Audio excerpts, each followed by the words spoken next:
Hello, and welcome to another episode of Jared's Not Funny. My name is Jared Christianson, and today I have a little special treat for everyone. I met this person about 4 or 5 years ago, and he is an actor and producer of one of my favorite films for sure, an actor in it, and then a producer on some other stuff. We're going to end up talking to him about that. Ladies and gentlemen, Bo Kiester. What's up, baby? Let's go. How you doing, brother? Dude, I'm just stoked to see you right there. Hell yeah. Yeah. Been too damn long. It has. Yeah. It really has. So one of the things that we said, right? Actor, producer. Right. So give me some producer credits here. So producer credits, House of Good and Evil. That was actually shot in Floyd, Virginia, of all places. Okay. Yeah. And then also The Cabining. Funny story, I shot my one role. I had a one-day role that I did playing the sheriff in House of Good and Evil. Yeah. Shot that, went home, packed my stuff, flew out to Michigan to film The Cabining. I was there for 3 weeks, flew to L.A., filmed for a week, and then flew home. So just back to back like that. Yeah. It was crazy. I've seen The Cabining. You can find it on Amazon. Indeed you can. Just so that you know. Yeah. No, that's a fun film. So you were a producer on that show. I mean, Well, on that movie. Yeah, I came on as an executive producer. Okay.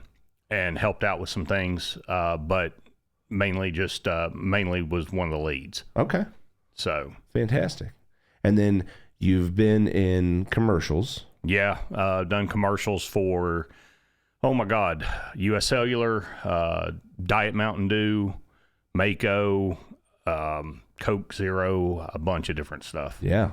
Yeah. Yeah. Unfortunately, the damn Diet Mountain Dew commercial, I should have made a freaking mint off that. Yeah. I should have made a ton of money off that because I was one of the Dale Call guys. But everybody remembers the one where they're out duck hunting. Yes. And this one was supposed to be the follow-up to that. And so it was centered around a paintball team. And, you know, we were all up on the ridge and, you know, they're like, man, we need cover. And I'm like, Dale Call. Blow the Dale Call. Dale comes and starts stirring up dust, and we go in and attack our opponents and mow them down with, you know, paintball guns. Yeah. Well, like not probably about a day after that commercial starts airing nationally, they had one of the mass shootings. Oh. And I want to say it was like the Orlando nightclub or something like that. But this thing airs during the damn Daytona 500, and I'm just like, holy shit. And I got friends blowing up my phone. Dude, just saw your commercial. How fucking awesome. And I'm like, hell yeah, I'm going to rake in some damn money. And they pulled the fucking ad. I'm like, dude, are you shitting me right now? I'm like, come on. That sucks. Yeah. Yeah. All because it shows us shooting people with paintballs. I was like, man, come on. Yeah. I mean, so that was the Diet Mountain Dew commercial. Right. Yeah. Yeah. Mako, I made a nice little payday off of that, but literally I was on set filming from 8 in the morning till about 6 in the evening. And in the final cut of that commercial, I'm in it for like maybe 2 or 3 seconds. You see me shake a dude's hand. You don't see me the rest of the damn thing. So I have so many questions. So Go for it. How do you land, first of all, how do you land the commercial spot? Like to actually be the actor on a commercial? So, I mean, God, the industry has changed so much since I first started. I mean, I started in the mid-'90s in Wilmington, North Carolina, which was at the time the third largest film market in the country. A lot of people had no clue. I mean, including me. My dad was actually the one that found out about it because, you know, I mean, I sat him and my mom down and, you know, said, you know, I want to be a professional actor. And my dad's reaction was, what in the hell are you thinking? And, you know, caused this huge, you know, blow up. Well, he goes and makes some phone calls to people he knew and found out, I mean, you know, because this is, you know, pretty much getting on Google and finding anything you want. And hell, my dad didn't even know where the fucking power button on a computer was, much less, you know, being able to get on there and research. Yeah. But he makes some phone calls. He finds out that Wilmington is just, you know, like this hot spot. And he's like, I will pay for a hotel room and throw you some money. He's like, you go down there for a couple of nights. He's like, you sniff it out. He's like, you figure out if this is really what you want to do, and if it is, I'll back your ass. So I go down there, check around, find out about acting classes and all this different stuff, drive my ass back to Johnson City, pack my shit in a U-Haul, and I was gone. Oh, yeah. And get down there. But, back then, you had to get an agent, and, the agent would submit you for the role, and you'd go in and read for the casting director, and then sometimes they would do a callback. They would narrow it down depending on how wide a net they're casting, right? Mm-hmm. But they would narrow it down, have a callback audition, and then, you either booked it or you didn't. But now, I mean, everything's changed so much. Everything's gone to where, you about damn near have to have a studio like what you got. And, you tape the auditions yourselves. Oh. And, a lot of times you got to find somebody to read with you off camera. And what's weird about it is they've got to read very flat, just very nonchalant, keep it real quiet and very deadpan. And you have to react in character to that shit. So it doesn't help if they're like trying to act and help? No. Really? The casting directors do not want that. I mean, that'd be some shit if you sent in your casting video and they were like, who's the person reading? Yeah, and I'm telling you right now, shit like that will happen. Yeah. I mean, it's crazy, but so they just want deadpan. Yeah, they want the person off camera to be as just neutral and, what's the word I'm looking for? Just insignificant, I guess is the right word. No, that's they want them just to where you forget they're there. Okay. And it's funny that you say that because like I've watched casting videos from like a long time ago where like I watched Star Wars ones and they were very like when George Lucas is reading, he's reading. Yeah. He's not acting. He's not trying to help. Yeah. He's just seeing what your reaction is to things or seeing what the reaction is from the actors or actresses. And, that's got to be tough. It is. I mean, and that's where training is crucial. Yeah. If you're, I have people, that I meet all the time and they're like, man, how do I get into this? And the first thing out of my mouth is find a damn good acting coach. Yeah. And start training your ass off. I mean, train for a solid year and a half. I got down to Wilmington, met my acting coach, and this dude, this dude's an ex-Army, sergeant. I mean, he's hardcore as shit.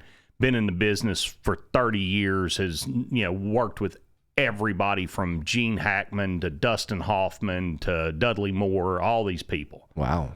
And, he was a recurring character on the series Matlock back in the day. Oh, yeah. Everybody's grandmama watching that with shit. Andy Griffith, man. Oh, yeah. I mean, hell yeah. They're like, oh, I like Andy Griffith. He's cute. He's the man. He was the man, dude. I mean, dude basically built his own show and everything. Yeah. I mean, but he was in Wilmington.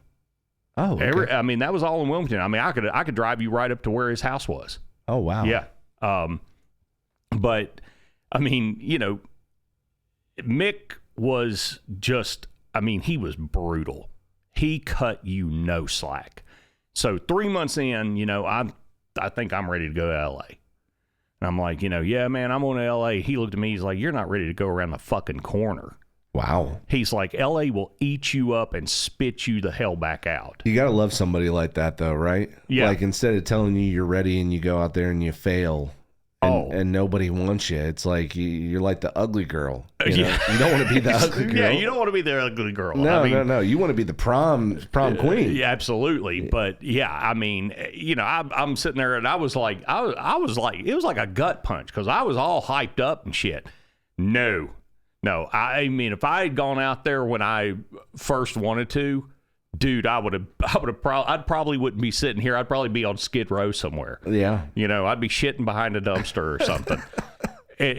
Still dreaming. Yeah. Well, hey, there's always time. Yeah. Oh, 100%, man. But no, just, he beat me up for a solid year and a half. And, I did a few extra roles, I mean, I was like a featured extra in Black Dog, the Pat Swayze movie. Yeah. Pat's still, to this day, most chill, cool celebrity I ever worked with. Genuine as hell. Hell yeah. I mean, because I spent 13 years of my life as a professional bouncer. I was a lot bigger back then. Yeah. I mean, I was probably 280. Had a 36-inch waist. I mean, I was a monster. You're a tall fella too. Yeah. I mean, What, but 6'4"? 6'4". Yeah. 6'4", yeah. Which means I always play bad guy roles unless it's a commercial. Right. But yeah, I mean, got to do some cool stuff, and kind of get my feet wet. Now I got a badass story from my extra days to tell you at some point here. Oh yeah, I need that. But I always say it's the coolest movie story I have. And it absolutely does not involve a single fucking celebrity. Oh, that's okay. Not one. So I get cast as a featured extra playing like the younger FBI agent for Black Dog. Now, don't look for me because you won't see my ass in that movie because they ran out of funding and the ship that they were filming on picked up stumps and left for Turkey. Oh. And so they had to go and rebuild a bunch of shit in studio and film it. So they cut like all extras and shit out because that's the only way they could afford to get it done. It's the movie business. Yes, it is. So anyway, like all my crap gets cut out and left behind. But while I was on that, I was working with 3 other extras and they were all older guys. They're all, they were all retired. It was Steve, he was a retired realtor. You had Jim, who was a retired school principal. And then you had Al. And Al didn't really talk a lot, but one of the most dapper human beings I've ever seen. I mean, just, the slicked back hair and just dressed to the nines and, very stoic. And you're like, holy shit, you just, and I grew up around cops because of my dad. Yeah. And I could smell the law enforcement off this man. So hung out with them for like a week. And, we had a great time. So fast forward a couple weeks, maybe a month, same casting director calls me up, says, hey, I want you to play a cop on this Disney movie that's in town. I'm like, okay, sure. I mean, I needed money, So get there. They run me through wardrobe and makeup and all that crap and spit me out in the extras holding area. Well, I look over and there's Jim and Steve. I'm like, hey, what's happening, fellas? Hey, get over there. And I'm like, where's Al? They were like, Al's in his trailer. How the fuck did Al get a trailer? I want a trailer. They're like, nope, you got to ask him. I'm like, okay. So lunchtime comes around. Here comes Al. Look at him. I'm like, how the hell did you get a trailer? So turns out he had been on set a couple days, maybe a week prior. Uh-huh. And they were using him.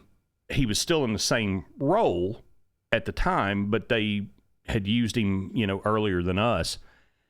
And he had gone over to the script supervisor and asked, hey, can I take a look at the script? And they were like, yeah, sure. He said, I was looking for one specific section. So it turns out the film was the Ruby Bridges story. And it was about the first black girl to integrate, I believe, is the Louisiana school system. Yeah. So anyway, he looks through and he finds the part he's looking for. And he walks up to the director while they're in setup. And he goes, this isn't right. Director's like, what are you talking about? He's like, this isn't right. This isn't what happened. And so the director's like, well, we've got people that research this. He's like, I'm telling you, that's not what happened. And he's like, well, how would you know? And he said, because I'm the U.S. Marshal that walked her in the building. Oh. And I mean, he said that and every hair on me stood up. I was like, holy shit. Wow. And he, he said the director's jaw just bounced off the ground like 3 times. And he's like, what happened? He said, well, we got there. And he said, of course, everybody's yelling and screaming and throwing shit, spitting and everything else. He said, we get her out of the car. He said, we walk her up to the building. And he said, a state trooper steps over in front of me and goes, by order of the governor of Louisiana, you're not to cross this threshold. And he said, I looked him dead in the face and said, by order of the president of the United States, get the fuck out of my way. And he said, I walked her in the building. And the director looks at him and goes, do you want to play it? And he was like, sure. Oh, that's awesome. I was like, holy shit. I was like, you're playing yourself in this movie? And he was like, yeah. How many times has that happened ever in the history of filmmaking? Yeah, like never. I've never heard of anything like that. Yeah. And I was just like, that's one of the coolest damn things I've ever heard of in my life. That is. But I looked him up a few years later. And, you know, I mean, he was much older and everything. And I figured he's long gone. But I don't know what gave me the wild hair. I think a Facebook memory or some shit popped up. And I looked it up. And found his obituary, and then in his obituary, it was talking about how he played himself in the movie. That's awesome. I was like, that's crazy. That's awesome. You made me want to go and watch that movie now, because that's an amazing story. Yeah. I mean, you know, and the odds of that happening are like, I mean, go buy a lottery ticket. Yeah. Like, for real. For real. Yeah. And yeah, to be a part of that, yeah, I'm sure in the moment, you know, like... In the moment, I'm sure he wasn't thinking, one day I'm going to be in a movie for this. I'm not sure Al ever thought about being in a movie to begin with, Really? but I think he was just buddies with Jim and Steve, and they all said, well, shit, we ain't got wives. We ain't got jobs. Let's go be might actors. as well, yeah, might as well do something. Let's go. No, I love that. That's awesome. Yeah. That's amazing. I really am going to go and watch that movie now just to see that. Speaking of movies, we'll address the elephant in the room, because this is one of the things I definitely want to talk about. You were in Remember the Titans. Indeed, I was. Indeed, you were. Yes. Yeah. So let's talk about your role. Let's talk about how you got that role. First of all, how do you get in Remember the Titans? Okay, so I mean, great backstory with this too. So you never got to meet my dad. No. But my dad was one of these weird people that, like, literally, he was one of those people that I think if anybody came up to him and offered him a job, he said, yeah, I can do that. Didn't matter what the hell it was. Yeah. But he had gone to school, gotten his degree in education, got his master's, and he coached football, high school football, for a number of years. And he would jump back and forth between that and police work. So he'd work for, I think he worked for Virginia Beach for a while as a cop, and then he started teaching at like Halifax or something and coaching. And so anyway, yeah, I mean, he would jump back and forth between the two a lot. And I got a call from my agent, said, yeah, you're going down to read for this movie. I'm sending you the script. You know, I'm emailing you the sides. That's all. For people who don't know, that's the portion of the script that you're going to be reading in the audition. It's usually 2-3 pages. The sides? Sides. Okay. Yeah. So it just kind of depends on how big the role is. Sure. As to, how much material you get. And they don't typically give you any kind of, much in the way of backstory. But just from the sides, obviously I could tell it was a football movie and blah, blah, blah, blah, blah. Yeah. Didn't know who was in it, didn't know shit. Yeah.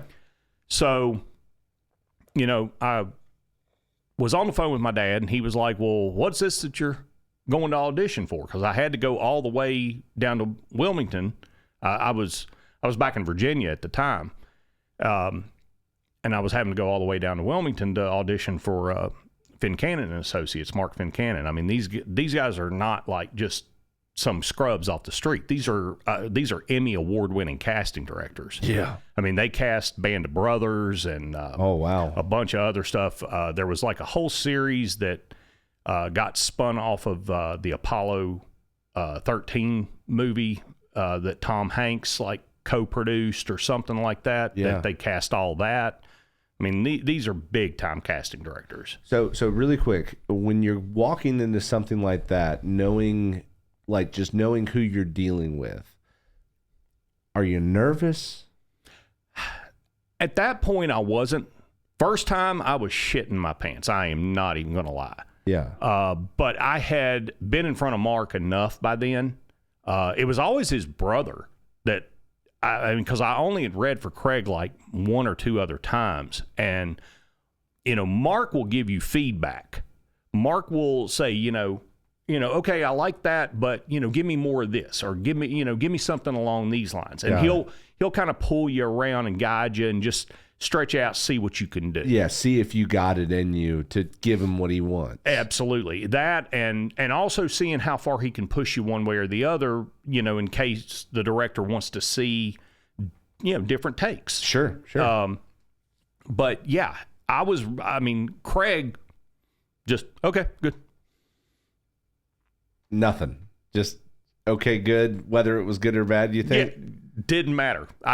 Craig never cast me in a damn thing. Mark cast me in shit. Lisa cast me in shit. Craig never cast me in a damn thing. Damn. So, I don't know if Craig just hated my acting or, or what. Maybe he just didn't like me. I beats the hell out of me. Maybe I killed him in a past life or something. You never know. Yeah, but something, but Mark I always got along great with. And so I tell my dad what, I was like, I don't know. It's called Remember the Titans. It's a football movie, and this is the part. You don't know if it's a Lifetime movie, right? It could have been a damn Hallmark movie. Football wrapped in Christmas. Something. So at the time of trying out, you don't know what studio is doing it. I didn't have a clue on any of it. Okay. And I think agents tend to tone down what they tell you about it, or at least back then they did. Now, all the information's right there on the internet. It makes sense to do that, because if you're told that you're going to try out for a Lifetime role as opposed to you're going in to try out for a Universal Studios role, like that, yeah, right? Like the pressure is different, much different, and I got a story for that down the road too. Absolutely. But so I tell my dad this, and he was like, well, shit, son. He was like, that's about T.C. Williams High School. I'm like, okay. What does that mean? He was like, it's about Herman Boone. Oh, okay. And he's like, son, I coached against Herman Boone. He starts telling me all the backstory on the school being formed and, these schools merging and, he knew the whole damn thing. And because he was coaching at Fort Chiswell, he was the head coach at Fort Chiswell High School at the time when all this went down. Okay. And I'm like, holy shit. So I'm all stoked up, right? I get down there. You go in, you hand them your headshots, and you wait around and go over your sides. And I was reading for 3 different roles. And of course, the one I ended up in was the one I really wanted, because it was kind of a turning point of the film. Yeah. And so I go in and I'm like, Mark, I got to have a role in this movie. And he was like, okay, do we want to audition for it? No. You don't understand. I'm going to be in this movie. I have to be in this. My dad coached against Herman Boone. And he was like, okay, let's read for it first. Yeah. Okay, that's fine. It's kind of the same feeling of like, I walked this person into this school, right? Like, you're part, like you want to be part of that history that your dad was a part of, right? Yeah, like in a different way. It's just, I'm sitting there going, I'm like so amped up, I can't hardly stand myself. Yeah. And so I'm like, well, hey, he's getting up from the ground. I said, is it okay for me to like lay down and jump up into frame? And he's like, as long as you stay in frame, sure. And so that's exactly what I did. And just, crank that energy up and, just laid it down. Next thing you know, my agent calls me and says, you booked Remember the Titans. And then, more information began to trickle in. And I found out I'm going to be working with Denzel Washington and Will Patton. And, I'm like, holy shit. It just blew my mind. Yeah. And, bet. When you're on those big films, it is sweet. Because, they paid me to drive to Atlanta. They put me up in a friggin' suite in I think it's called the Georgian Terrace or something like that hotel. It's where they had the whole cast staying. My fucking hotel room had a washer and dryer in it. Damn. I was like, holy shit. It was like an old apartment complex that they had renovated into this like 5-star hotel or diamond hotel or whatever. And, you know, I get in there and there's like a basket of goodies and an envelope of cash. And, you know, I'm like, damn, I've made it. I'm like at the top of the mountain. Yeah. Of course, you know, I didn't know my ass from my elbow. I mean, what is success, right? Like you're showing up and they're taking good care of you and you're yeah, like that's I mean, it was, I mean, you know, I mean, at that point in time, it's like the nicest hotel room I'd ever seen in my life. And I'm like, damn. So this is how the other half lives. And I wouldn't even call you an extra in that movie.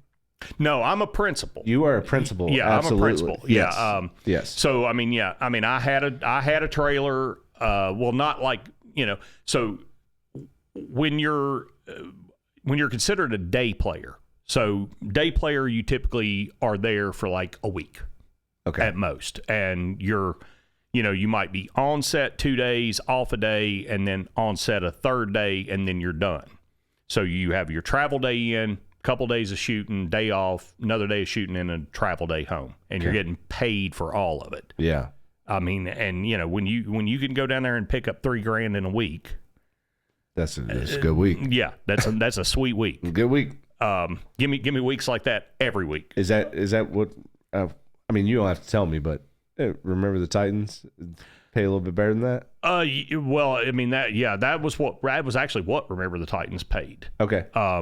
But then when the movie releases, which it did 25 years ago this month, you start seeing residual checks of, you know, $5,000, $6,000, you know, $3,000, depending on where it's releasing and when. And, you know, of course, it was a hugely popular movie. So yeah, 100%. Yeah. I mean, am I making the back end that Denzel is making? Hell no. But I'm making, I mean, you know, for me at the time, that was amazing money. Yeah, Denzel was Iron Man of Remember the Titans. Oh God, yeah. Like, yeah. You know. Well, I actually love Will Patton's performance in it as much as anything. Oh, and 100%. He was so intense to watch on set. Out of all the actors I've worked with, I've never seen another one that works like he does. I mean, he would do a take, go over, have them do playback under the tent. And he would sit there and make mental notes of what he wanted to do different in the next take. And until he was happy with it, we weren't moving on. And I mean, when he gives that, make sure they remember forever the night they played the Titans speech. I mean, I was on set for that. And I'm sitting there watching that. I'm just like, oh. I mean, it's just one of those things that makes you just want to run through a brick wall. Absolutely. That's one of the best speeches in any movie. Oh, absolutely. It's one of my favorites. Yeah. I mean, for me, that's right up there with the Rocky speech. Oh, yeah.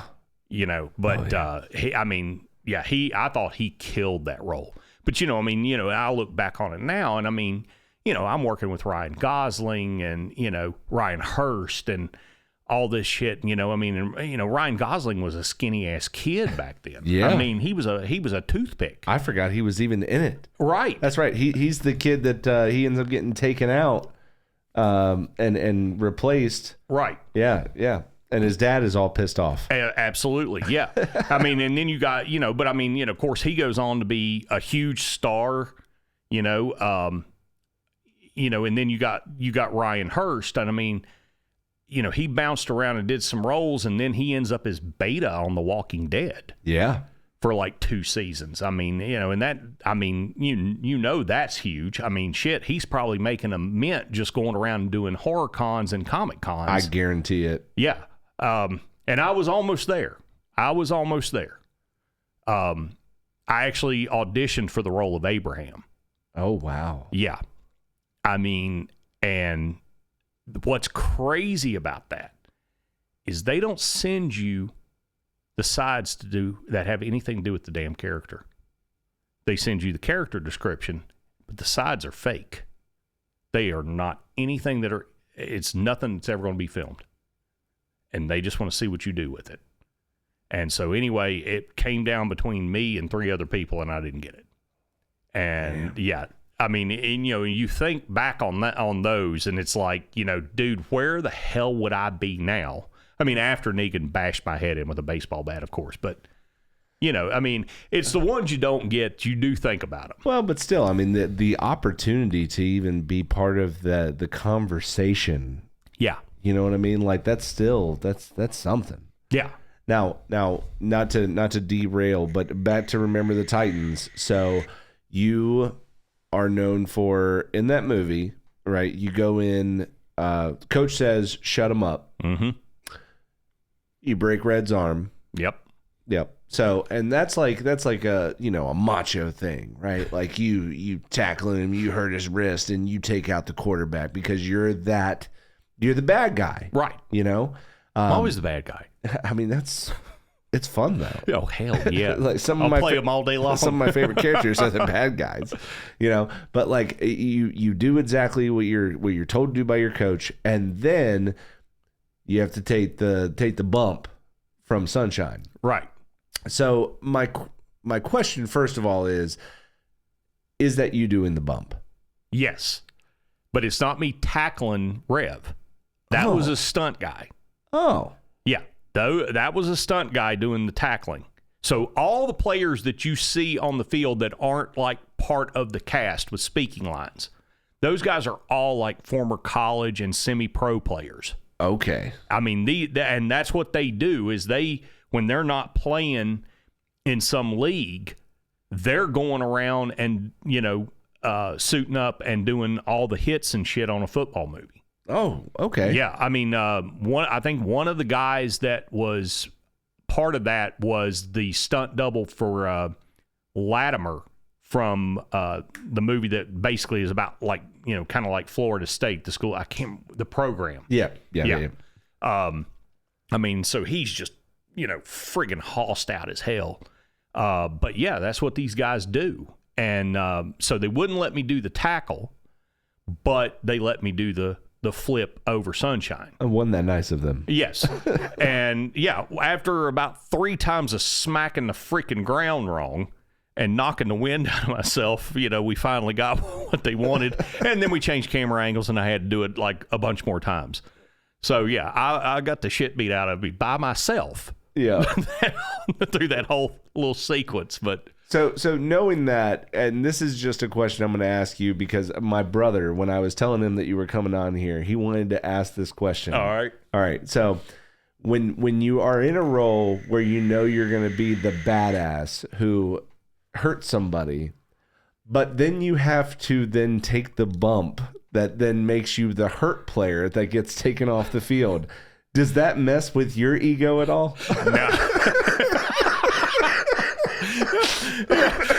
The hardest part of that was pretending to be hurt. Oh, yeah. I mean, you know, because they wanted me to like make like a sound or some shit, and I'm like, how do I do this and not sound stupid as hell? Yeah. So you did great with it. Yeah, I mean, I just I think one of those takes they got after I'd knocked the damn wind out of myself, so it was kind of realistic. But that's hilarious. Now, I mean, the movie I got my Screen Actors Guild membership off of was a movie called Vampires Anonymous that nobody's ever seen, but it starred. You should. Yeah, you should. It stars Michael Madsen. I mean, he's in like the first part of it. I never got to work with him. That was all shot in L.A., and then they come to North Carolina. Cool casting story of that one is Mike Keller, the writer and director, and he had some pretty serious credits. I mean, he had done you know behind the scenes stuff on American History X and several others. And so anyway, he had written and directed this, and I go in to do the audition, and again playing the bad guy role, and he said, you know, just do what you think the character would do. I'm like, okay. So he's reading the role of the lead character, which is played by a guy named Paul Popovich, I believe. But that character is a vampire. Nobody, you know, of course, nobody in town knows that. And I'm the big badass football player that's part of this friend group of, you know, the bad guy friend group. Yeah. And I get into it with him in the restaurant that he works in. And in the course of this exchange, you know, it just dawned on me, if somebody talked to me like that, I'd scoop them up by the neck and slam them against the wall. And so that is exactly what I did to the director. And as soon as I did it, he's like, cut. And I drop him. And he was like, all right. He's like, well, thanks for coming in. I walked out there. I'm like, fuck. Like, I should have grabbed him. I knew better. I shouldn't have touched him and everything else. And then next thing I know, I get a call from my agent saying, you know, hey, you booked it. I'm like, holy shit. Well, I get on set, and Mike, we were, I'd gotten up there and we had a night off, and everybody was just kind of hanging out at the hotel drinking and, you know, bullshitting. And, you know, I told Mike, I said, man, thanks for casting me. I was like, you know, honest to God, I said, I didn't think I was going to get it. And he's like, do you know why you got it? And I was like, no. He's like, you were the only one that had the balls to do that. Mm. He's like, everybody else was too scared to put their hands on me except you. And he said, and when you did it, I knew that was what I wanted. I was like, shit. Now, am I going to go, you know, grab Mark Fincannon up by the neck? No. Right. No. Yeah. But, yeah, I mean, that was one of the cooler ones, you know, but I mean, did Vampires Anonymous before I did Remember the Titans. And, you know, then after that shit, I can't even remember half of them. Yeah. No, I'm with you. So if someone were to ask you right now, which I am asking you. All right. What is the role that you're most proud of in your career so far? What would you say? I would say probably the cabining. Okay. I mean, yeah, it's cheesy, it's quirky, it's, you know, it's kind of along the lines of Tucker and Dale versus Evil, or Shaun of the Dead. It's kind of got that campy humor to it. Yeah. But that was like the first comedy I really got to do. And that's kind of where I live and breathe, is improv, where a director trusts you enough to just take the brakes off of you and say, do what you do. Give me something. And Steve Capera, who wrote and directed that film, love the Capera brothers to death. Great guys. You know, he just looked at me and said, you're an improv guy. I mean, because I'd studied at the Groundlings Theater in L.A. and, you know, several other improv groups. And he was like, you know, if I don't like something, I'll tell you. He's like, otherwise, just roll. And I'm like, you're going to give me that kind of carte blanche? Oh, I'm going to run with that shit all day long. For sure. And I would just spit things out of my mouth. And in the moment, in character, of course, but I would just let it fly. And if it was too much, he'd be like, all right, dial it down. You're at 11, dial it down to about 8.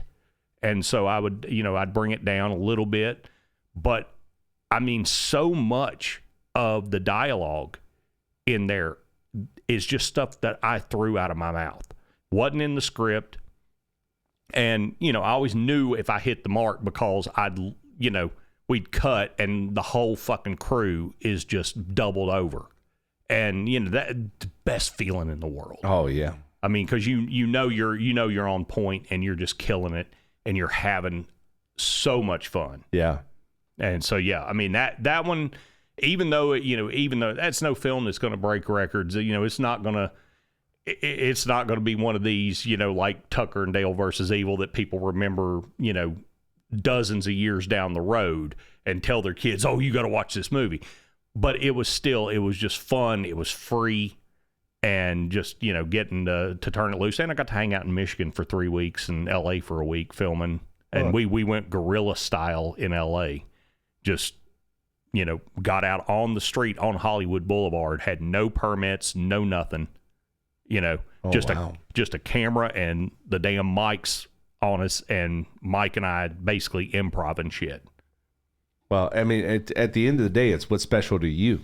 Yeah. You know what I mean? Yeah, I mean, and that was definitely the most fun role I've ever gotten to do. I mean, now, one of the other comedies I did a pilot with Nathan Lane and Cheyenne Jackson they changed the name of it a couple of times, but it ended up being called Local Talent.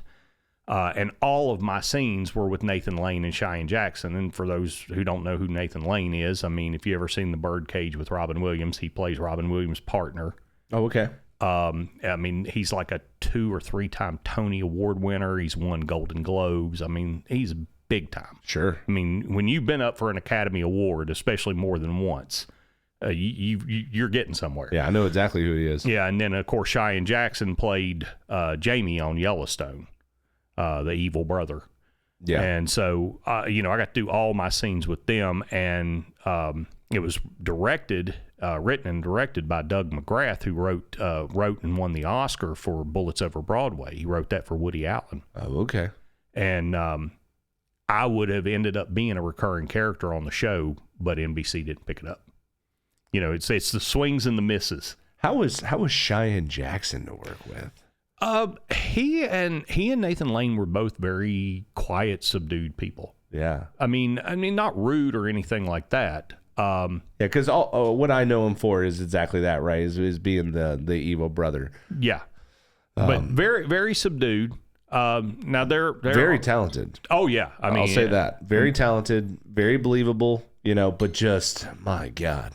Hated that dude. Oh yeah. Oh, you absolutely despise Jamie. Yeah. I mean, he's one of those you want to climb through the TV screen and strangle. I mean, in the first 2 seasons, you're like, he's okay, but then 3 and 4, when he starts to rear his ugly head, it's this guy. But I mean, that's great acting. Oh yeah. That's where it's at. I mean, right? Like if you can, it's kind of like sports, right? Like it's just as good if you can get a crowd to boo you as to cheer you. You're doing your job. Yeah.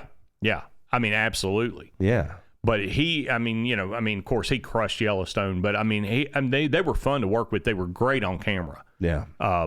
And so I'm playing the bartender in a gay club, and the whole point is that Nathan Lane's character is a gay New York actor. And he blames his lack of success on the fact that he looks too much like Nathan Lane. So hold on. We skipped an entire part of this. Sorry.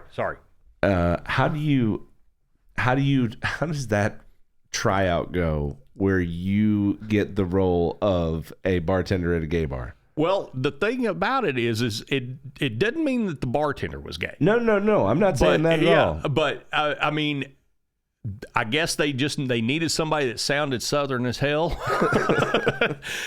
because where he's a New York actor who blames his lack of success on the fact that he looks too much like Nathan Lane, and then his father gets ill, and he's from Texas, and his father gets ill, and so he has to go back to Texas. He doesn't want to go back to Texas.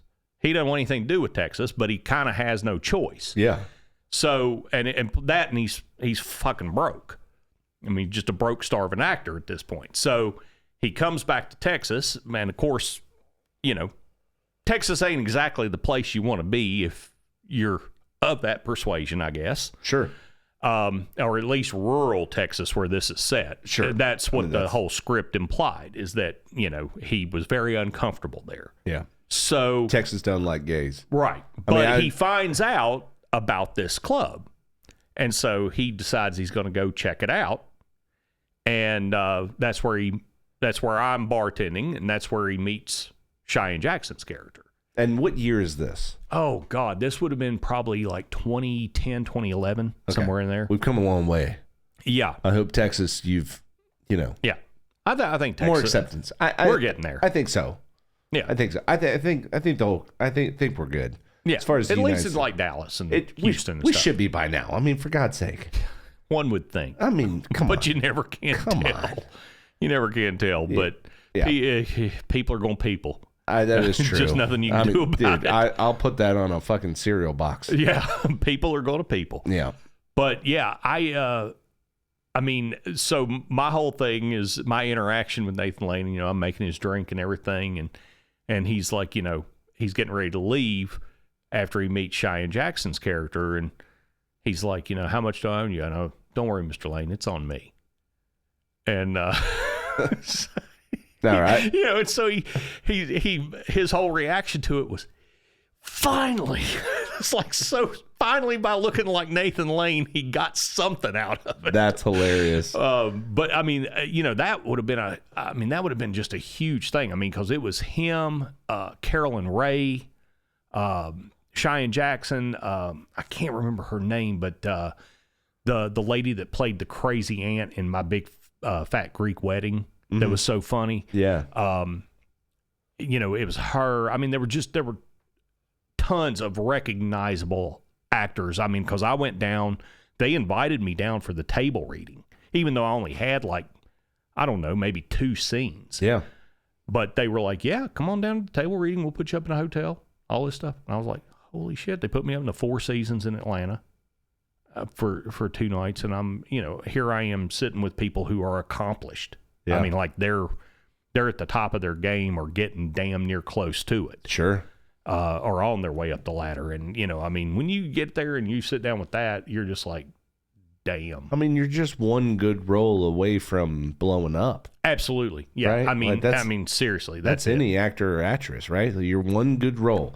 Just like if you're a musician, you're one good song. Like, it's, especially nowadays, like maybe it wasn't like that before. It's like, oh yeah, he's known for this movie or he's known for playing this type of character. But, especially now, with Hulu and Netflix. I mean, this was prior to Netflix, like in 2010 and stuff like that. Yeah. So like a pilot episode back then, how did that even work? They would air it like what, 5-10 times and see if people would watch it, and then someone would pick it up? Well, I think what they do is they take it around and they do screenings, and where people have the little dials and shit. Yeah. They can dial up or down depending on what they like or don't like. And I don't know how many times or where or anything else that they screen this stuff. And I mean, I'm sure it screens to executives and all of this, that, and the other. But they get their data from somewhere. Yeah. And then based on that data, they decide, well, is it worth doing this show, or do we drop back and punt? Do you think that that's changed significantly since 2010? I think so, because now production companies, if you've got the funding, you can go rogue. Yeah. You can go and produce your own shit. And somebody will probably pick it up. Well, and I mean, I've done that. I mean, Blue DeGoyer, who wrote and produced House of Good and Evil, he and I became friends from that movie. And so, we started bouncing ideas off of each other. And this was when all the streaming services and everything were still fairly fledgling. Yeah. But he and I came up with an idea because, I mean, we loved horror.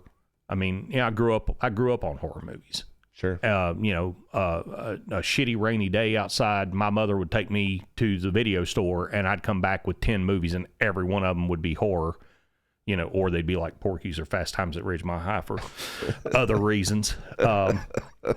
So, shout out to my boy Jack Mulcahy, who was in Porky's. Oh, yeah. He's a good friend of mine. Me and him did Reunion 108, the baseball movie, nice.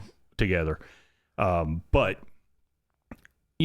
we started coming up with the idea of, do you remember Tales from the Crypt? Of course. Yeah, and Creep Show and all of those. Every October, I got Tales from the Crypt on all the time, man. Absolutely. Come on. Absolutely. So...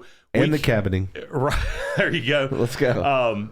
So we came up with the idea to kind of merge, like we would see we go to these horror festivals and stuff, and you see all these cool horror shorts that nobody outside those festivals ever sees. Like, these people are putting the work in and making like a really cool short film, but they're not getting the exposure they deserve. So we were like, okay, we don't want to do a Crypt Keeper because then we're just copycatting shit. Sure. So we come up with this idea of, the in-between sequences. The whole thing is I work for the county scraping dead animals off the road. And me and my brother Cephas, so you have Bo and Cephas. My goodness. They used your name? And yes. Let's go. Oh, God, yeah. And the characters are something to see, let me tell you. That's great. But, and then, of course, we live in our trailer with our cousin, Lulu. And which is played by Rachel Faulkner, who's like a Maxim model. Oh, yeah. Good Lord. Her in a bikini. Woo, Rachel Lord. Faulkner. I love you, Rachel. But anyway, so the whole premise is that I found this sack of DVDs on the side of the road while out scraping up animals. And it's all these horror shorts. And so we sit around in the trailer and watch them and comment and do commentary before and after. Yeah. And so it's just this hillbilly family, and that's where Hillbilly Horror Show came from. And hell, we're still making money off of it to this day. I mean, not, we're not burning the house down or anything, but I mean, we're out on Amazon. We're out on, oh my God, I don't think we're on Hulu yet. But is it, Tubi? TV? Yeah, we're on Tubi. Bunch of different streaming services. So, I mean, it pretty incredible that we basically produced this with like $1,500. Wow. I mean, we barely had enough to cover hotel rooms, but we just worked our asses off. And that's another one where, I basically just, Blue gave me a concept of a script and said, do what you do. And just let me let me go rogue and just turn it loose. And, I mean, we ended up with a little kind of small cult fan following. That's awesome. And a lot of the horror reviewers loved it. I mean, there were a few that hated it and mostly hated me. I don't know why. It's like, a couple of them just panned my ass. I mean, they're like, fuck that guy. Well, you know what? Once again, right? It's like, it's just like anything else. It's like, I can be the hero or I can be the villain. And I get it, right? Like, you're not necessarily they were hard on your acting. Yeah, I mean, I just, saying I was over the top, but then, I mean, same thing happened with the cabining. I mean, a lot of reviewers, there were a couple of, funny enough, I did a film called Where I Begin, that, I shot down in Mississippi, real heavy drama.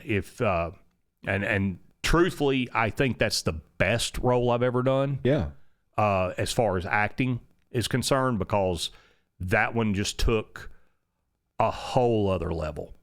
I mean, that was the first time I had to really kind of devolve into a character so deep and go to such a dark place.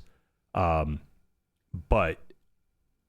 the director and co-writer of that, his brother reviews films, has a whole setup. Yeah. I mean, like, I guess makes a living doing it. Mm-hmm. And he absolutely trashed my ass. And I'm like, dude. Your brother? I'm like, what? He's like, I can't do anything about him. He was like, he likes what he likes and he dislikes what he doesn't like. Yeah, I mean, you don't want to, I'm like, well, okay. I was like, I'm almost sorry I asked you to have him review it now, but fuck. I mean, I can tell you this right now, man, and you know this, as far as doing improv, right? There's always somebody who's not going to dig your shit. It is what it is. And doing comedy, there's always people in the crowd that aren't going to dig what you're doing. And you know what? It's not for you. Right. And that's okay. You know what I mean? And totally okay. And I think that's a beautiful thing for you, though, is just to speak to your character where it's like, some people can't get over that. Some people think that like they have to be for everybody. And if they're not, then they get too scared in order to take chances. Right. And actually pursue whatever dream that they might have. And I'll tell you right now, it's one of the hardest things to get over. But once you get over that hump where you stop caring about what people like, what every person likes, you're not going to appeal to everybody. Right. No matter how good you are, no matter what level of success you achieve, there's always going to be somebody who hates you or doesn't like what you do, doesn't appreciate the art. And that's okay. Sure. Because like I said, it's not for you. Right. That's fine. That's okay. But the thing is if you keep pushing, if you keep grinding, you'll find your audience. Or better yet, your audience will find you. They'll migrate to you. I mean, at this point, that's really what it's kind of come to, right? Yeah. Like, you find your audience. Yeah. They find you, vice versa. Like, but you got to put yourself out there. Sure. for them to find you. Yeah. Because if you're too afraid to even put yourself out there, you're never going to find it. Oh, yeah. I mean, I don't care what facet of the entertainment industry you are going into. I mean, people are like, well, I could do that. Yeah, step your ass in front of the camera. Yeah. I mean, I will show you, I will tape you, and I will show you how stupid you look. Yeah. And then tell me you can do this. Yeah. Because, when that red light goes on that camera, you're either prepared for it and trained and you know what you're doing, or you're going to become a babbling fucking idiot. I'm telling you right quick. now, it happens with podcasts. Oh, absolutely. Like I've seen it with podcasts where like I've been to people's podcasts where it's like, yeah, this is what we're gonna do, and the red light comes on, and yes, yeah. Completely different, and I'm like, what is happening right now? Yeah, like what, and it is different because it's the amount of pressure that you choose to apply to yourself. Oh, absolutely, yeah, yeah. And I mean, there are times where you can just shit the bed. Oh yeah. But the cool thing I learned early on is you can always back up. There's always another take. 100%. And when you first walk on a set, you're scared shitless. If I fuck up this take, they're gonna fire me. And you mentally you get past that. And like I don't know how many times now I'll get in front of a camera and I'll botch a line or something like that, and I'll just be like, shit, do it again. And I don't even think about it. Yeah. I mean, and half the time it's funny. Yeah. But, you just have to, you take the good with the bad, and, when you're in the pocket and when you're not. I always compare it to lead singers because some of the best, when you're hitting on all cylinders, right? When you have prepped for whether it's a role in a movie, whether it's a song, I always think about lead singers because most of the time there are lead singers that they're like, oh, I messed that part up. But most people don't even realize it. Right. You know what I mean? And so it's like sometimes you just have to have that self-confidence in yourself that, yeah, you might have messed something up, but the show must go on. You got to continue to do what your craft is and believe in yourself. Absolutely. Absolutely. I mean, and if you lose that confidence, you're cooked, man. Oh, yeah. You're cooked. Oh, yeah. You gotta stay focused with it. Oh, yeah. And, typically when you're on a set, if a director doesn't like what you're giving them, they'll tell you. Yeah. They'll be like, hey, that was okay. I don't mind that, but I'd rather see more of this. I'd rather see you go this direction with it. Yeah. But the thing also is if you, and this goes back to, the very beginning where I was talking about the first thing you got to do is train your ass off. That when people ask me, learn how to develop a damn character. I mean, it's not just words on a page. You're not just reciting lines. You got to live and breathe in that person's skin. At least that's the way I was trained. Yeah. No, I love that. I mean, people should not see you. I mean, and that's the reason you get iconic roles like Forrest Gump. You can never visualize anybody playing that role except Tom Hanks now. No, absolutely whether not. You love or hate the film, doesn't matter. Yeah. I mean, you can't see anybody else in that role. Yeah. Lee Ermey. Now, granted, of course, I met Lee several times, but of course, the drill instructor scene. Now, you end up with weird things like that, where he was a drill sergeant for 25 years. Yeah. And I actually asked him. I interviewed him at SHOT Show when I was hosting Gallery of Guns Television for the Sportsman's Channel. Did that for 4 years, and every year I'd get to, hang out and talk to Lee. And I asked him, I was like, so, what's the real backstory on Full Metal Jacket? And he's like, well, I mean, of course, I'm not kidding you. That fucking drill sergeant cadence, that was not an act. I literally, the first time I ever interviewed him, I'm standing like 10 feet away from him, waiting for him to get done with the conversation he was in. He was talking to like somebody from 511 Tactical or some shit. And he's like talking about a pair of pants, tactical pants.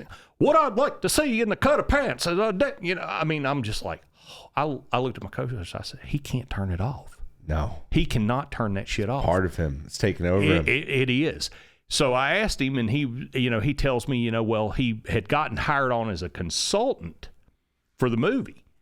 And Stanley Kubrick, one of the all-time greatest writer-directors in movie history, a legend, a god of the movie industry, asked him, what do you think of the script? And he said, I told him it was shit. And he started barking about the drill sergeant part and everything primarily. And Stanley Kubrick said, well, can you rewrite it? And he said, if I rewrite it, I'm playing it. Oh, yeah. And that's how he ended up with it. And I mean, and of course, because it was just a natural flow for him. But of course, it got him a damn Oscar nomination. And from that point on, he had a career as an actor. Yeah. People like Gandolfini, he would play little bit parts and then boom, one role, like you were saying, Tony Soprano, and he's a legend. Yep. So, it's cool stuff like that. Morgan Freeman didn't get famous until he was well in his 50s. Sure. So, it's out there to be had. But if you don't keep grinding, if you don't keep pushing yourself, and even though I've stepped in and out of the business a lot, I've got a project coming up next year. Let's go. Yeah. Called The Last Sunrise. Definitely gonna have some good humor to it. The script is awesome. It's already won, I think, like 8 screenplay writing awards. Wow. Blue really knocked it out of the park with this thing. But yeah, I'm going to be playing the lead character. And yeah, I don't want to give away too many details, but yeah, we're looking to start filming in September next year. So holy cow, man! Congratulations. It's going to be pretty damn cool. Well, I think that is the perfect button on this podcast to Hell be able to baby. say, man, like that's the plug of plugs, right? Right. Like a year from now, we're going to be seeing Bo being in a lead role for a film. Yeah. This will be the second heaviest emotional role I've ever done. Let's go. Yeah. Where I Begin was probably the heaviest emotional one. By all means, check that movie out. It's out on Amazon. Yeah, this one. What is that? What is that?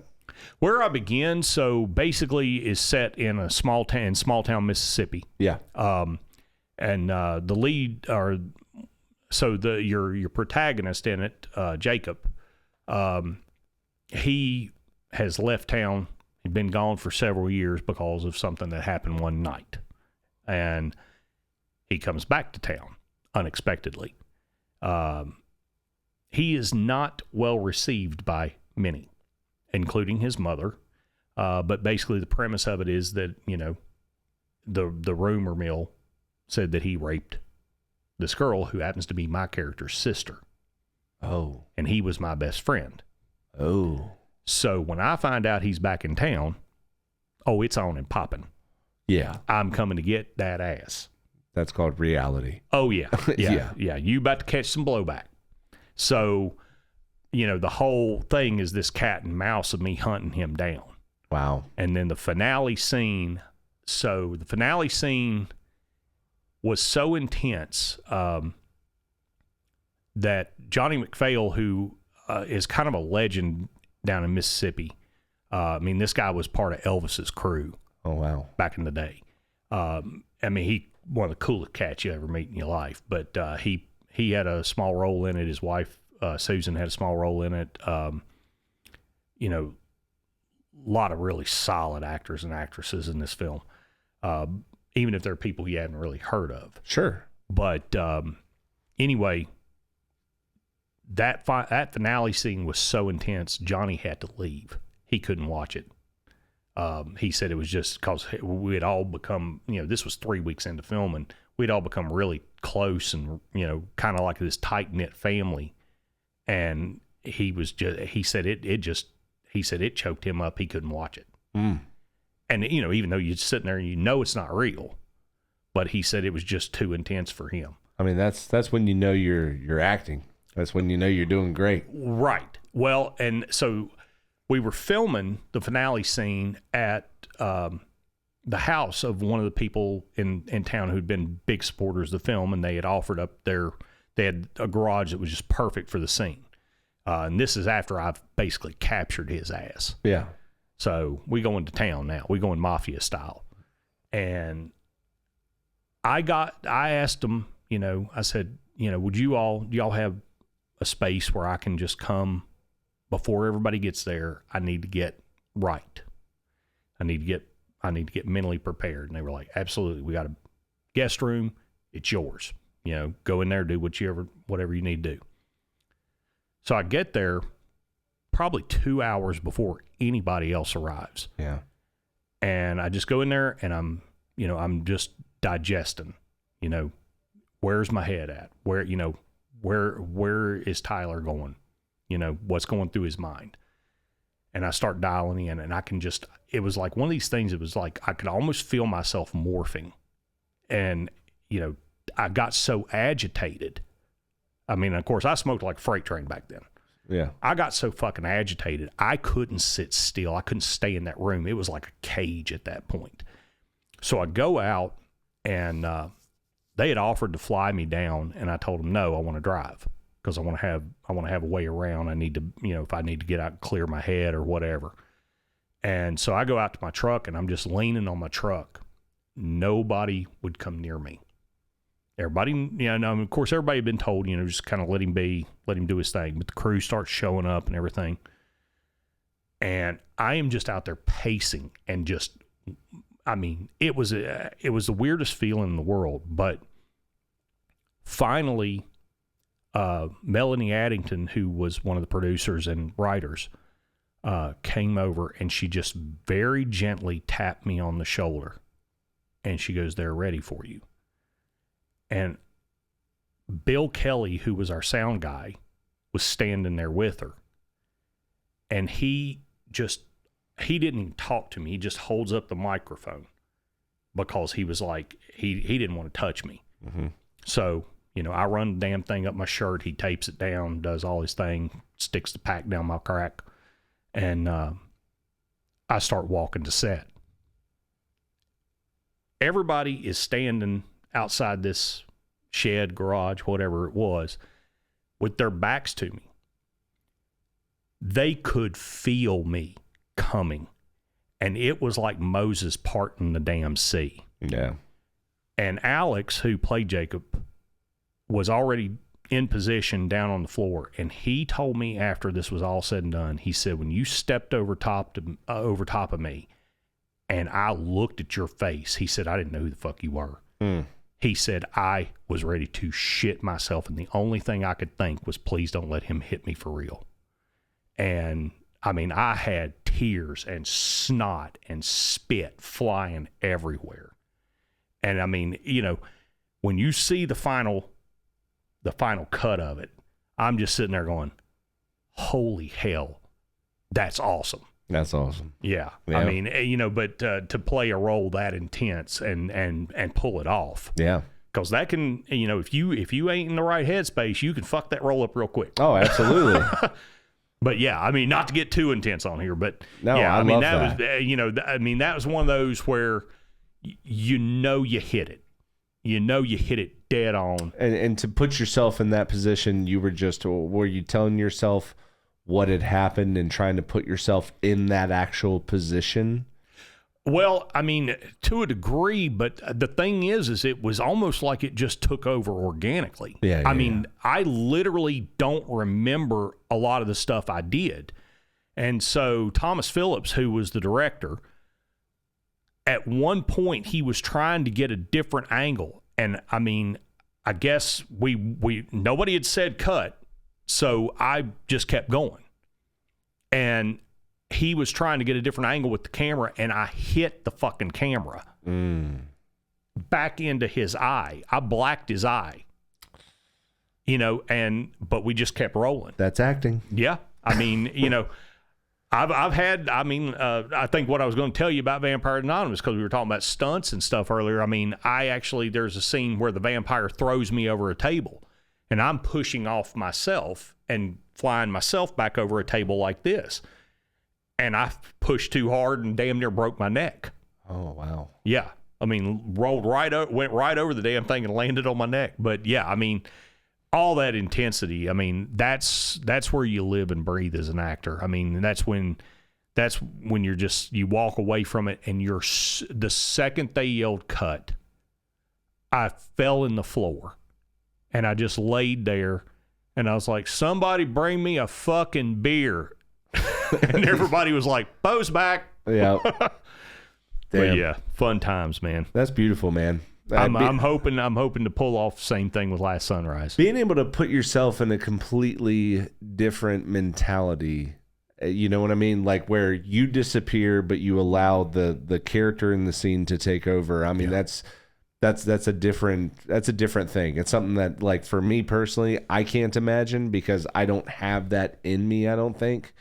Or if I do, I mean, it would take years and years in order to try to, figure that out. Well, I mean, everybody's a little different, but it's like Mick used to tell me, once you got it, you got it. Yeah. Once it clicks, and it clicks different for every person. Sure. I mean, like I don't know that I could do what you do. I mean, walking up on a stage and, in front of a shit ton of people and telling jokes, I'd probably be a fucking wreck. I guarantee it. I mean, I might be able to fake my way through it or get through like a short little open mic set where it doesn't matter if anybody, and use a fake name or some shit. But to get up in front of some of the crowds and things like you do, I don't know that I could do that. I mean, I can step in front of a camera and just go off the reservation all day long and have a blast, but that's what I'm trained for. Sure. Like what you do, you trained yourself to do it. And that takes a hell of a lot of work. I mean, and I remember, us talking about it back in the day and everything, and I'm just like, damn, man, it's ballsy. It's definitely one of those things. It's weird because I was always most comfortable playing music in front of people, and then the least comfortable is, public speaking. Right. But you know what? It's just like anything else. It's like the more that you prepare, right, the more your confidence level goes up, and the more success that you have, you can go out and you can do whatever you want. And it's a perfect segue just to say, if you do exactly what you're doing, which is following your dream, right? You just continued on the path. Yeah. Whatever that path may be, And that's where I feel like same thing with comedy is like, I've just continued on the path. Doesn't matter if I bomb, doesn't matter if I kill, it doesn't matter. Right. Right. It's all just, it's not a linear thing. It's a just, if not this, then that. Or if I kill, great. How do I replicate it? You know what I mean? So, and I feel like acting is kind of the same thing. It is. I mean, you have auditions where you bomb. You have auditions where you absolutely kill. Yeah. I don't know if you remember the show back in the day, True Blood. Yeah. Oh, yeah. So the guy that played Jason Stackhouse in that. So it was a movie with him, and I go to Asheville, North Carolina to audition for it.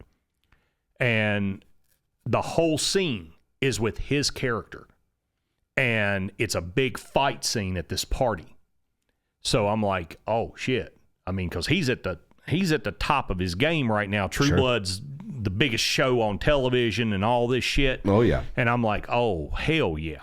Like, this will get some damn recognition, get my name out there. So I go up, and I'm the last person to audition that for the whole thing. I was the last audition for the film. And, I'm thinking, well, the shitty part of this, the casting director is going to be exhausted. She ain't going to want to see nobody else. She just want me to get in there and get out. But I'm going to go in there and do my thing. Yeah. Well, do my audition, and she goes, that was amazing. And she's like, consider yourself on hold. I'm not submitting anybody else to the director for this role. I'm like, holy shit. So driving down the road, still kind of in shell shock, my agent calls me and says, what did you do? I was like, what do you mean? Am I in trouble? She's like, no, they literally just put you on hold. I'm like, holy shit, that was real. And then you lose the role to the director's buddy. Mm. And I mean, the film never went anywhere anyway, but still, it's, you got to get past those kicks in the balls. Absolutely. And, once you just got to keep on plugging. I love that. Yeah. I love that. Well, Bo, I greatly appreciate you taking the time to do the podcast today. I've had an absolute blast. Hell yeah, baby. I want to come back. It's been awesome reconnecting. Now, I promise you will definitely be back. Yeah. 100%. I will. You guys will see me again. I promise that. Hell yeah. Well, this has been another episode of Jared's Not Funny, again with Bo Kiester. And hey, salute. Y'all have a wonderful rest of your day. Thank you.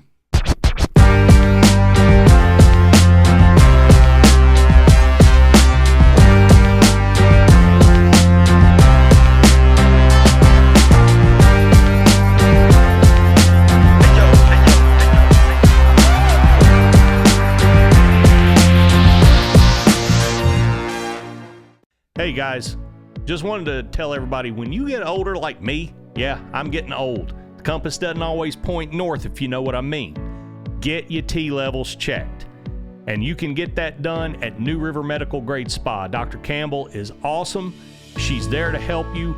Ain't no shame in this game. Get your T levels checked. Make the compass point north, boys.